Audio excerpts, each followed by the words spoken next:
Hi, how are you doing? I trust that all's well. Thank you very much for tuning in to this, our final Google Hangout. It's been a pleasure to hang out with you for the last few sessions. And as you can see, Sarah is back and well and raring to go to talk about the gender profiles. Chiteshwari, who normally hosts this, unfortunately can't make it. But we're going to go ahead because this is the final opportunity, I think, to talk to some of you. Hopefully there'll be plenty other opportunities to talk to you outside this particular setting. But I think on this particular setting, it's the last opportunity. So, Sarah, you've had some very interesting takes from the gender profiles that all our participants took part in. So let's hear some results, maybe. So yes, Joshua hasn't heard the results yet. So yes, we've been told. I've been told I have to, keep this a complete secret. Yes, we kept him in secret, not knowing about this, so we can see his reaction and get spontaneous reaction to some of the results. No pressure. So what I was doing when I looked through the results was trying to group some together and get a general idea about the people who actually responded. And we're going to start with the idea around sexual rights or sexual preference. So one of the questions was around, there is no such thing as sexual right, only a sexual preference. And we had 32% think that it's not a right but a preference. So that's quite high, and Joshua's face was quite interesting there. And what's interesting about it was 89% believe every person has the right to sexual expression, express their sexuality as they wish. Right. So it's the notion then you have the right to express your sexual expression, or to right to your sexual expression, but it still seemed to be a preference, not something. My reading on that was around the idea that it's something that people choose. It's not something that's inherent in people. Yeah, I mean, I don't know what to say to that, actually. This idea that somehow you can express allegedly who you are without any problems, 89% think that you can. But then I guess 20% of the people think that when you express yourself in a particular way that shows your sexual orientation, what you're actually doing is expressing a preference rather than an orientation, which is surprising and slightly inconsistent, it seems to me. We've been around this in the world of certainly in human rights law for a while, and still state reactions are mixed. So when you look across the 195 states in the world, a large number of states in the developing world especially won't necessarily engage at all on any LGBT issues whatsoever. Then those who do might actually be a lot more progressive, and by progressive, let me just clarify, I mean inclusive.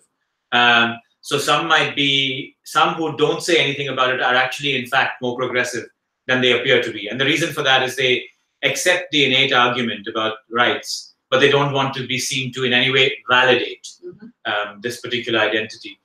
And then there's a hardcore number of countries for whom this is about, as some of our listeners stroke viewers may have answered, that this is something of a preference. And then the argument goes, well, this is a preference that you have made, it's a choice you're making, and we don't like your choice. Your choice somehow defeats our moral standards or our culture. And that's when you get into major questions of discrimination.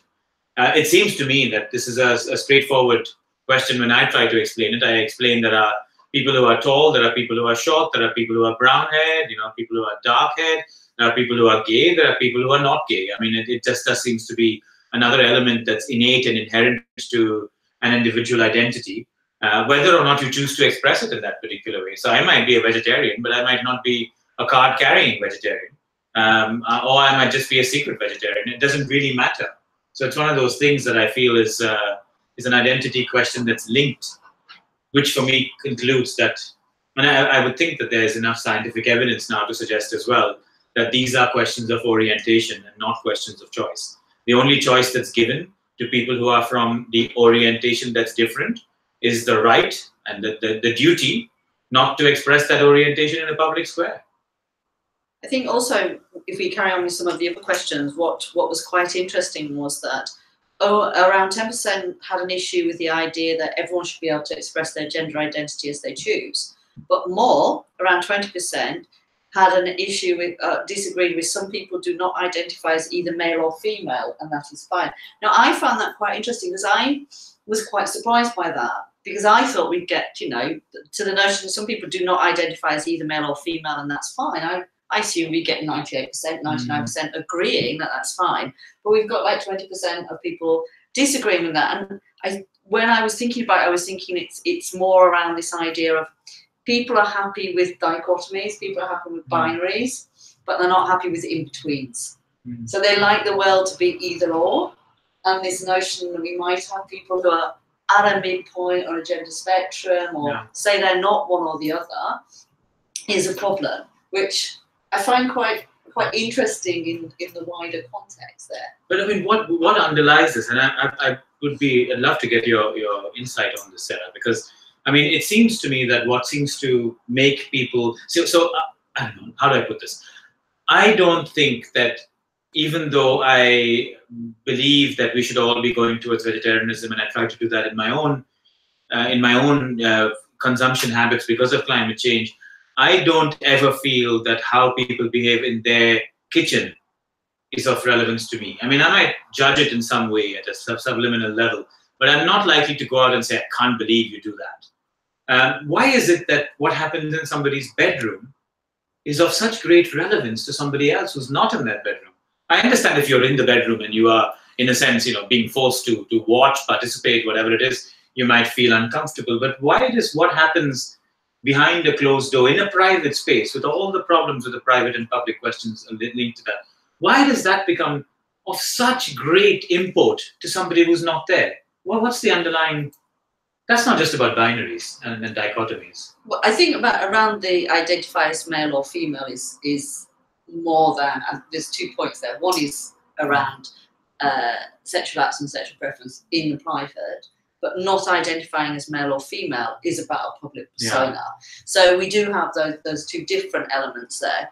And I think there is a big issue that people are brought up. Well, you think about it. One of the first questions people ask when a new baby's born, what's its sex? It's the first thing. They don't say, oh, you know, how heavy are they? No, you just say, what's sex? What's sex? And so it's ingrained in us right from the beginning to think in those dichotomies: male, female, pink, blue, boy, girl. And so anything that destabilizes that, some people have a big issue with. You know, we like the routine. We like to know the world. We like to think we know the world, and we like to know the world in binaries. You think we're always doing it right, wrong, yes, no answers. That's what we want. I mean, one explanation that I did get to this question when I asked some people who were very, very religious, and they said because it's we are here to procreate, and this is somehow you know, a traitor. You're being a traitor to the species by not taking on the mantle of procreation. But then when I probed them further and said, does that mean you're going to compel every woman to have a child and compel every man to have a child?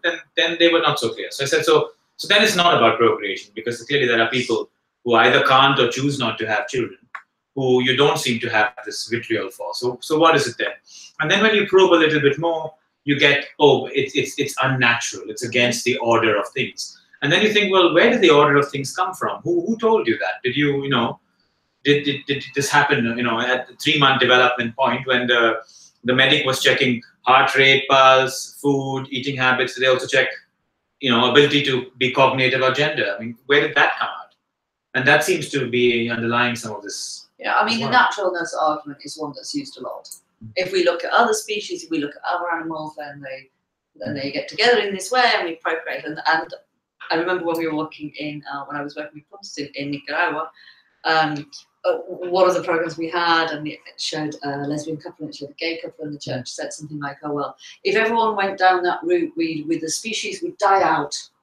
We'd never have any more children. We'd all die out if everyone got on same-sex relationships, which of course isn't true, because if people still wanted to have children, they just have children in the way they have them now with surrogates, etc., etc. Yeah, you know, so what the population going down wouldn't be a bad thing for the environment either, as we've discovered. So, but I also think in terms of, if we look at the wider picture in terms of the idea of the naturalness and who's actually having children, in London about 10 years or more ago, there was a big issue around the fact that a certain group of women were basically not having children.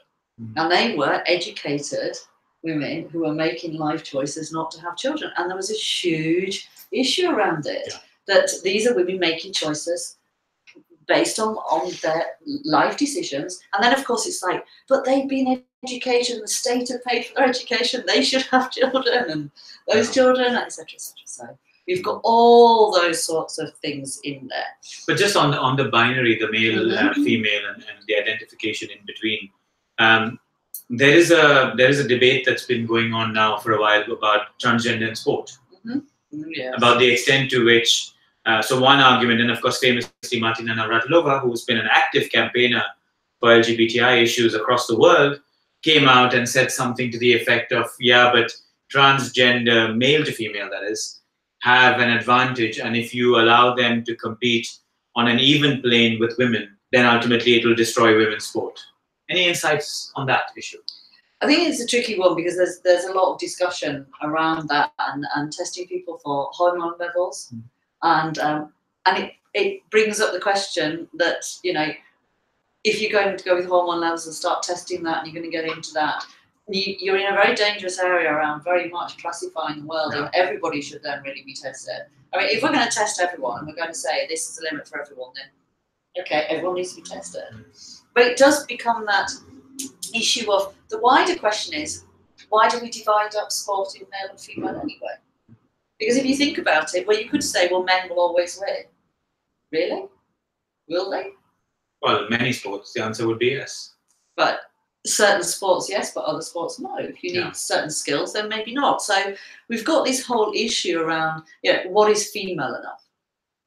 But we don't have the issue around necessarily what is male enough, because they think if a man's more like a woman, then they're going to lose anyway, so it doesn't matter. So we've got a world where winning is the key. And therefore, if you can't win, you shouldn't be doing it. And if someone is obviously going to win, then you shouldn't be joining in. But then maybe we need to make a distinction, don't we, for sport that is done for the sake of mass participation, where I don't think it matters. Except if you're going to have young girls who are going to not reach their potential because they're on a football field and nobody passes them a ball. So there is that element there. And I've had this with my own daughter, who wanted to play football, but when she played, it was only the boys who played, and so that she just was there, and she was on the team, but she never got to play. But then when she got into girls' sport, she did manage to play, and now she plays with the boys recreationally, and she's fine. But that's because her level got to a stage where she had the adequate attention. So you've got that kind of one. But then there's the other aspect to it, which is where women and men around the world are sacrificing a huge amount to make it in sport. And they're making it not to go to the Olympics, they're making it because they want to be the best. And that's a drive, that's a force you see. Women and men, and I've had the privilege of interviewing and talking to lots of these people, are driven by that goal of being the best. And then if they feel they get into a playing field where they somehow are disadvantaged because of who they are, which becomes the issue, then they would really object to mixed groups. So I think that's, you get into this really, really, I think, dense fog of conceptual and legitimacy issues. I mean, if the goal is to win, which in sport it is, then obviously if you can say from the beginning someone's got an advantage over you, then obviously that's going to be problematic. But people have advantages all the time, right? So Kenyan runners, for instance, men and women in the Rift Valley, train at a higher, run normally to school out of necessity, as a consequence of which they get altitude training. So when they come down to compete, they have an advantage. So you have dietary elements. You have fast twitch muscle fibers, which again has been attributed to black athletes, women and men, having a genetic advantage over white or non-black athletes. So you have these advantages already in sport. So. I mean, I think this sort of discussion, on one hand, can be very hurtful to a group of people, but on the other hand, if it advances understanding and if it moves us forward, and if we can then collectively come to an agreement around that, then that can be a good thing. But the listeners and viewers, just on that issue, might want to look up the Castellino story, which is unfolding. This is an 800-meter South African woman who has a higher than normal, apparently, whatever normal is, testosterone level. And I think if it wasn't for the fact that she was winning by a huge amount, this probably would have been a non-issue. But there's a similar case with an Indian athlete, Dati Chand, who has been reinstated by the Court of Arbitration in Sports. So it's a live issue people might want to look up. Sorry. It is, but as you say, it's a matter of then, can we, with great accuracy, say this is the cutoff, or are we putting in place subjective cutoffs? Yeah. Because you've got that whole issue then going on. I think so. Just on the topic of gender roles, so we have a viewer called Francisco Cabrera who is asking a question. I'm not 100% sure I get exactly what he's saying, but his comment is, it is a mistake to talk about women equality, but not restoration of family relationships. And then he asks, do we have to go all the way to Nordic countries without children and seeking migration to understand? So he speaks of this in the context of indigenous peoples and Black women in Colombia specifically. So I think he's trying to get at whether we can rebuild family relationships without having to go all the way to a Nordic model, and what can we do to improve like women's lives in those kinds of contexts. Sorry, that was the voice of Rebecca, if you're wondering, coming in from that side. So the question is, just say the beginning bit again for me. So he basically comments, it is a mistake to talk about women equality, but not restoration of family relationships. And then he adds to that comment, and he says, the issue about domestic jobs related to women and Black women and indigenous people receiving minimum wage, but never deepening or dissipating their bond to family and education. So I think it's very much on the topic of gendered roles, and to what extent can we talk about completely different models, and to what extent is the Nordic model just a very westernized version of gender roles? Let me unpick the question, and Francisco, if I've got this wrong, please do come back to us. So my understanding of that question is it posits in a sense a binary, whereby the Nordic model is seen as equality completely, and the non-Nordic model is seen as the very, very gendered role. So I think the question is, do you have to get all the way to equality to be able to further women's rights? And forgive me if I'm misconstruing it. But I was quite interested then in the idea added into that around the notion of family then, as being somehow, if we go towards a Nordic model, we're moving away from almost family values, which is sort of, maybe I'm reading into that. But then on the other hand, also the issue around indigenous people, because one of the issues around gender equality from Western models is when women go out to undertake employment, and men have employment also, who actually then does the childcare and does the work, is often then migrant women who then have to leave their own children to look after someone else's children, and those children might be in another country. So I think that whole notion is sort of bound up with the idea that even if we have equality, often then that is at the expense of inequality for other people.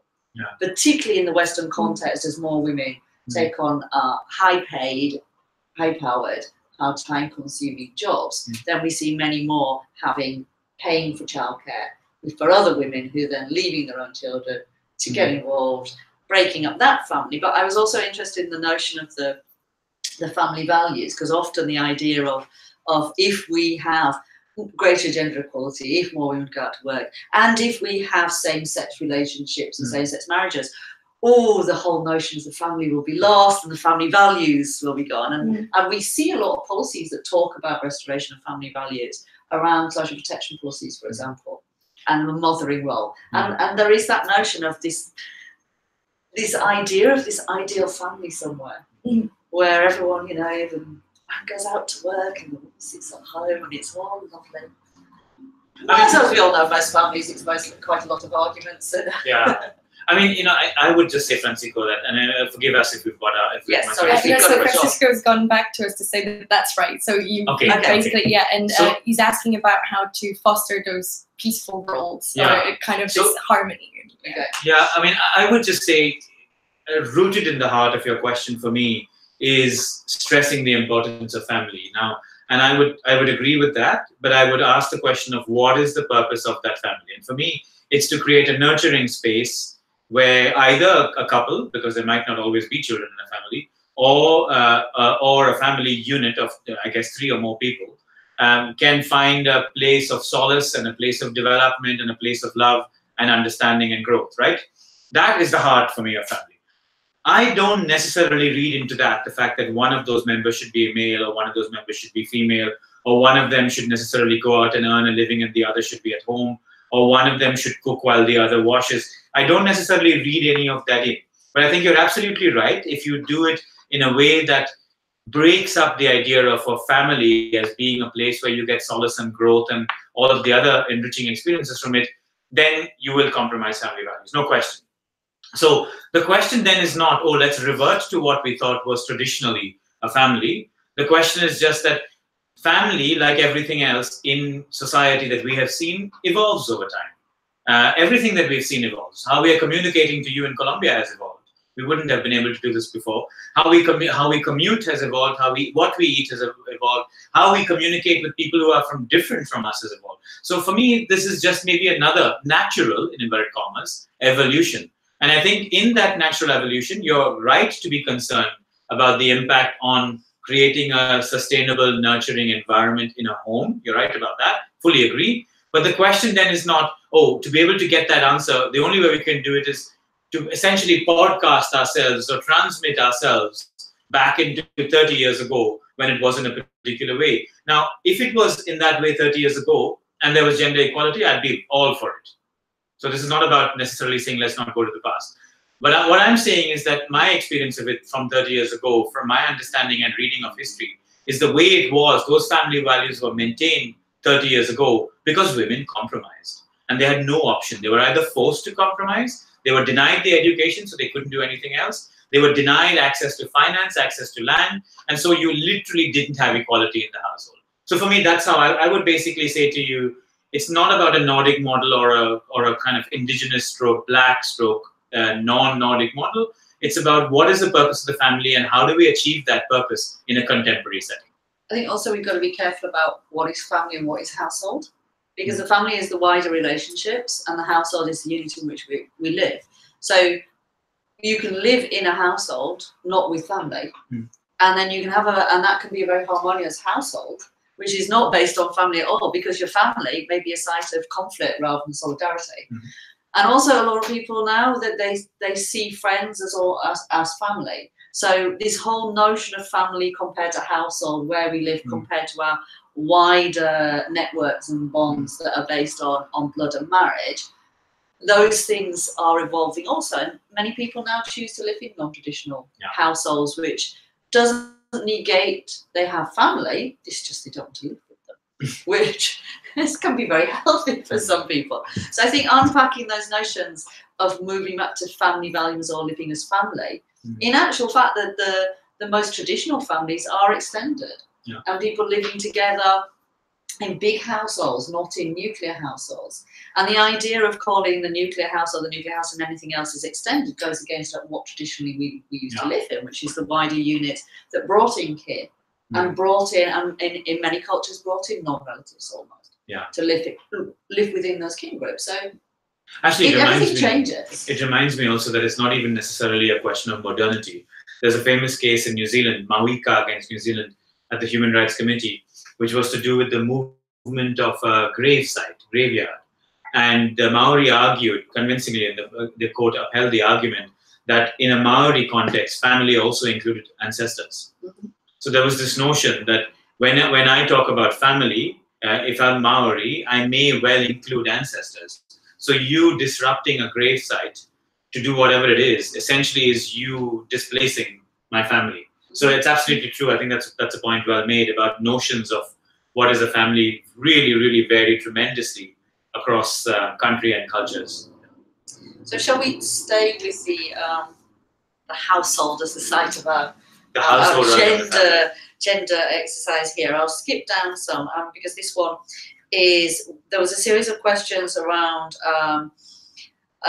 sexual intercourse, and women have the right to say no to sex with their husbands, and we got about, in every one of those, 98% were, that women have the right to say no, and about 2% of our respondents didn't see that. But what I found interesting was we had 98% said every woman has the right to decide on the timing, spacing, and number of children. Now we're talking about family. But 78% said a husband should make important decisions, including if and when to have children.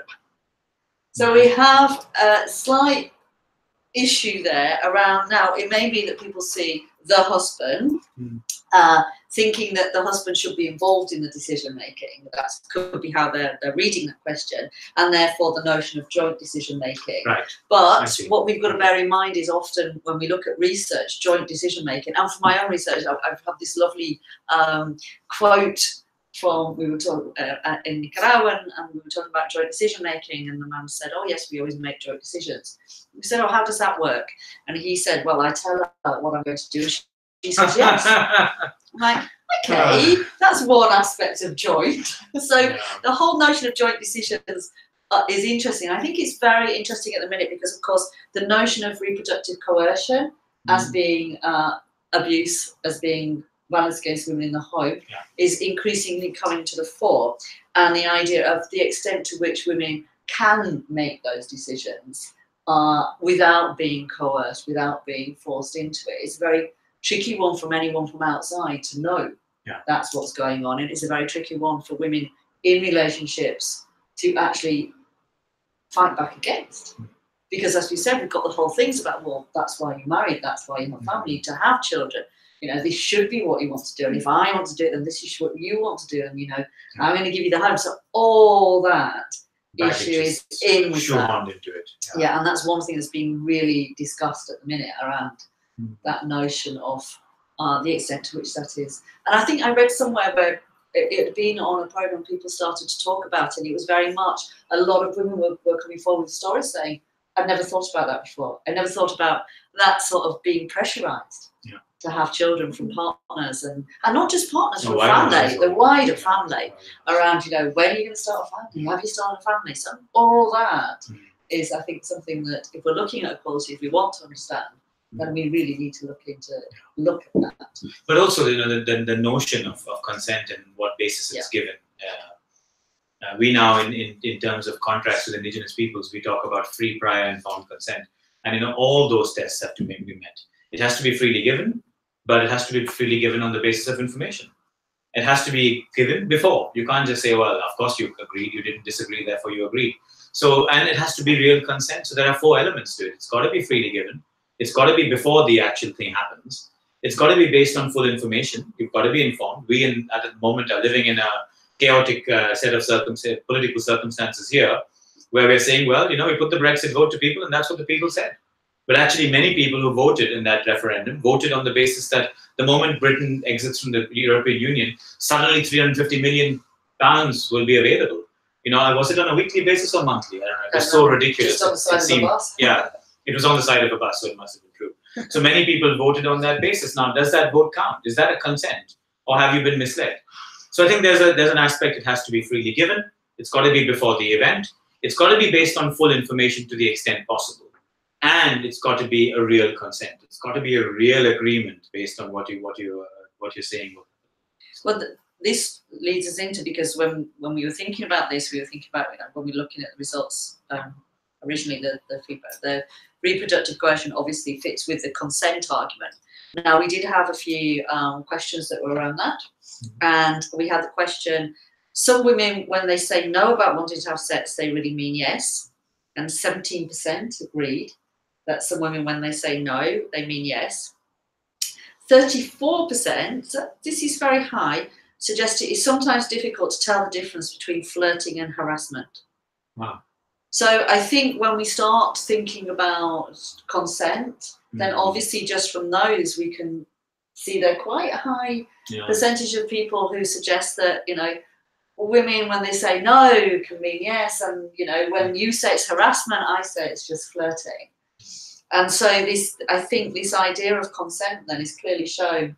It's not as obvious as we might like to hope that it would be. And linked to that, we have 15% of people think if a woman goes out in a revealing outfit and men make comments, she only has herself to blame. So we're linked into that as well. So on that again, so we've got, well, she was out on the street in a short skirt. She said no, but I know she means yes. And anyway, she was flirting with me. So all those things we can see tied in there, which I think then is very interesting when the question was asked, if I saw a man who I thought was touching a woman inappropriately on a bus, I would intervene. 85% said they would. Now, I find that interesting that 34% say they can't tell the difference between flirting and harassment. But if they saw a man on a bus, they would. Yeah, but then I guess it's a question of what is the threshold to which they think. Yeah. So maybe they miss quite a lot of the events. Yeah. Yeah. They're quite interesting around consent or proper behaviour, etc., etc. And then the final question linked in with this, I feel, is that 24% think limiting women's mobility after dark can be justified if it is to protect them from harm. So for me, reading through those and thinking about those questions together is very much this idea of women are going to go out and if they behave badly, they need protecting. It's not about changing culture necessarily, it's around the protection element. And I have tried this question with my students as well. I've asked them around, do you think, you could justify women's mobility after dark if it protects them? And we've had some very interesting class debates around it, because there is this notion, well, yeah, we're only looking to keep them safe. And then it's like, well, keep them safe from who and what? Yeah. And surely we need to change the culture. But till we do that, it's better if they stay indoors. So it's all around mobility and autonomy and this threat of violence outside. If you go outside, the violence is there, whereas we know that the majority of violent acts are by people you know and in the home. So it's all tied up with very much the patriarchal the structures and the way that patriarchy operates to keep women as oppressed is very much through mobility, very much through restricting that. I mean, all of that suggests that in a sense, I've always felt that on questions of gender, everybody has a journey to go. Some people have it easier than others.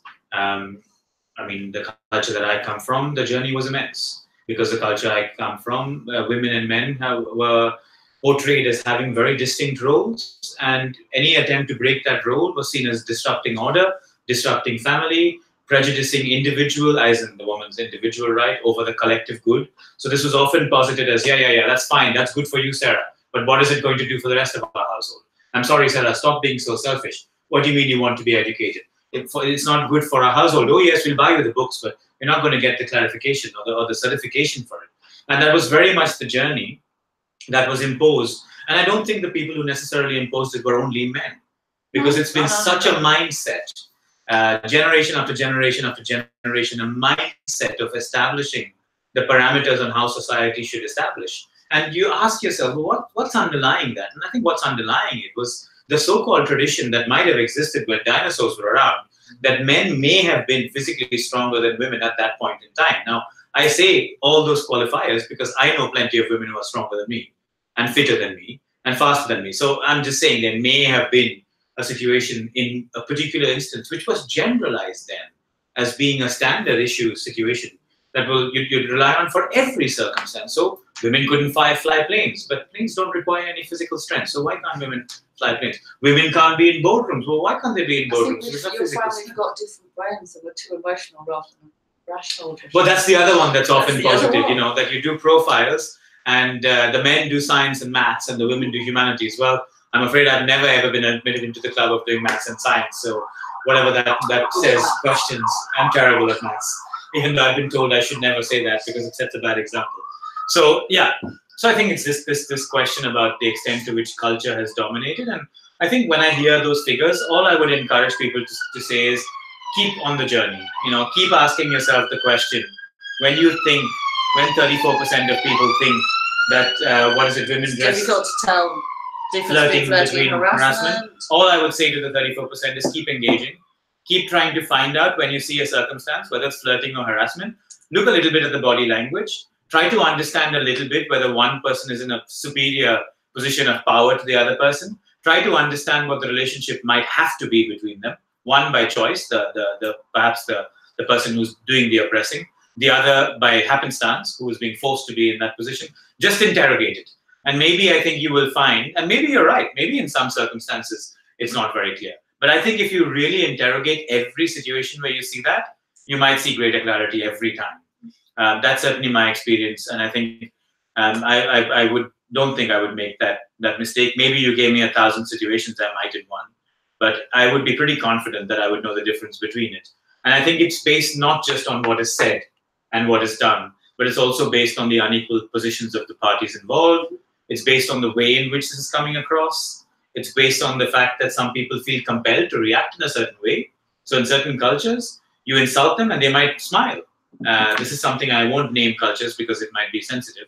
But you insult them or you say something nasty, and they will smile, they will giggle, and that doesn't mean they like it. That means that you have failed to appreciate the fact that in their culture you aren't allowed to be that direct. So I would just say keep on the journey. So we're on culture. We're on culture. We're on culture. So we had a series of questions. Each person should be able to pursue their own cultural practices. 87% agree. Those who enter another country must abide by the norms of that country, whatever their own cultural practices, to 55% agree. So in that case, your own cultural practice seems quite important. And finally, to practice FGM is the right of those to whom it is a central cultural practice. 23% agree. No.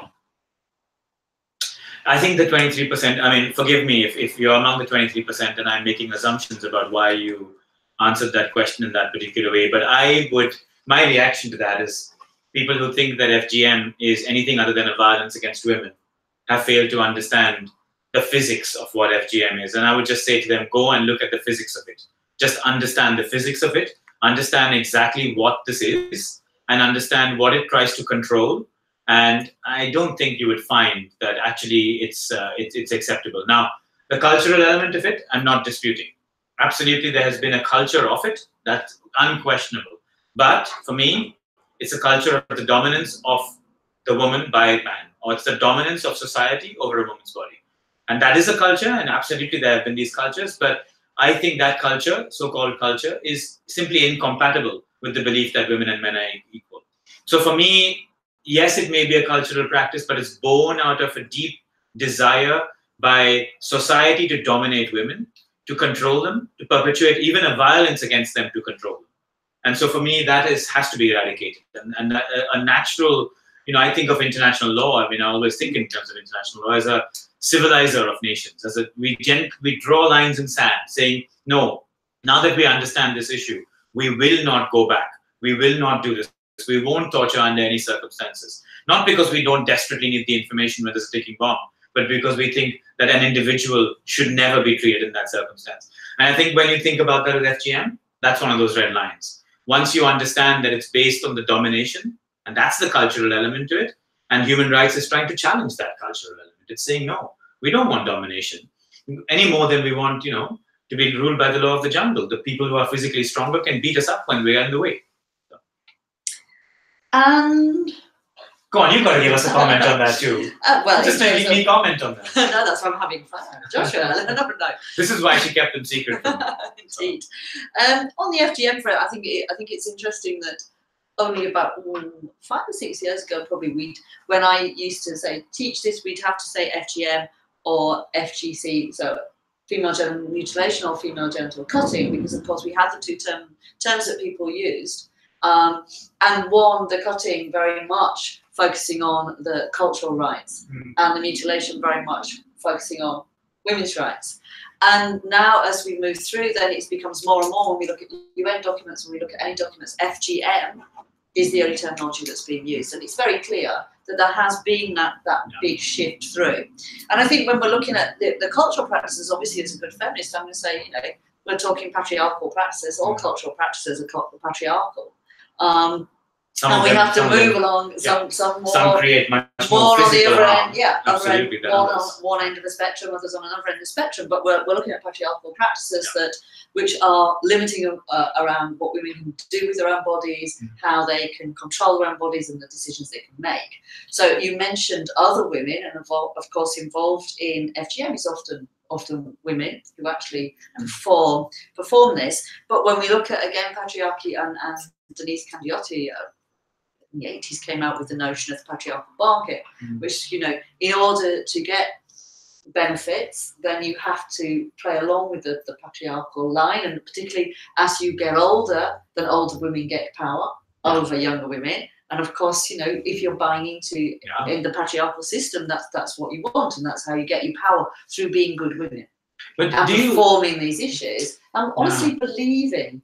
I mean, we've got to understand that some people honestly believe that this is the best for these young women, because otherwise they won't get a husband. And if your only value in life as a woman comes from getting a good husband and having children, then people will do whatever they think is needed to do. That's what we need to change, is how women are valued and how women's bodies are valued, to make it that. That is not how we're valued. But give us a comment here on terminology, because I know that this used to be called female circumcision, which obviously just totally misunderstands what it is. And of course, FGM, FGC, FGM, now we are on the FGM line. But I feel also FGM, you know, it kind of underestimates the mutilation effect. This is mutilation. That's, you know, whether it's the fact that it's female and genital adds a context, but it's basically mutilation.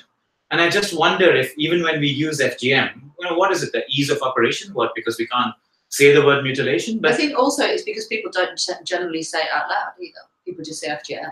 Yeah. And I think, and because it's easy, because it's less sensitive than saying it. Yeah. But I think the terminology obviously matters, and we have seen, and we've been seeing this shift, because remember, we used to call it domestic violence, and some reports still use that terminology, which is hugely problematic still, because domestic violence says it's in the home, it's domestic, it's different, it's not really violence, it's private, it's between a man and his wife. And then we move to violence against women and girls, which for me says it like it is. In that case, if we're looking at violence against women and girls. But of course, gender-based violence allows for the fact that gender is fluid, and there may be violence not because you're a woman, but because of where you are on the gender spectrum, and because you don't identify, because you're trans, or wherever you sit. So gender-based violence, and also gender-based violence is very much trying to get across the idea that this is very much used in a public way. So also getting at the idea as violence against women, gender-based violence as a weapon of war, for example, and trying to move us forward with how we understand violence. So the terminology matters. But do you think mutilation would be? I think if you just call it mutilation, then you might actually water down actually how you can campaign around that, because this is a very specific issue, and it's very much about female genitals. And when you say it, then that's why people are uncomfortable with it. Yeah, I mean, I'm not uncomfortable with the mutilation bit. They tend to be uncomfortable with having spelled out to them which particular area of the body we're talking about, because then people go, oh, let's not talk about that. But I think that you know, the argument wasn't to just use mutilation. The argument was to use the full form, female genital mutilation, because that's what it is. Yeah, and somehow making it FGM. You know, I mean, actually, Ban Ki-moon, before he retired, said FGM should stand for Finally Girls Matter. And you know, there's an element to that in terms of where we've got to on the conceptual development. But also, we need to keep using the term female genital mutilation, because each of those words linked in that particular context are immensely powerful in a way that FGM can never be, I feel.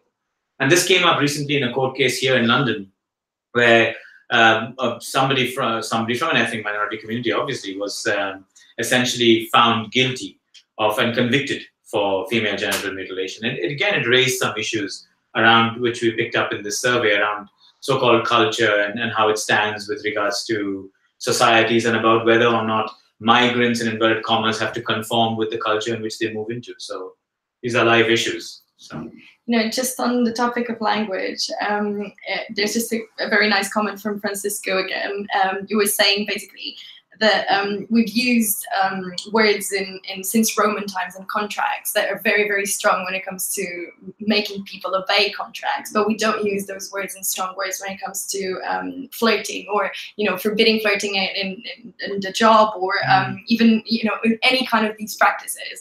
And he's saying that we need stronger words, and we need, so just to wrap up, I think that's... Gracias, Francisco. Mucho gusto. Yeah. Okay. So I think that's pretty much the end of our conversation with you. We both hope that you enjoyed the actual sessions and the modules.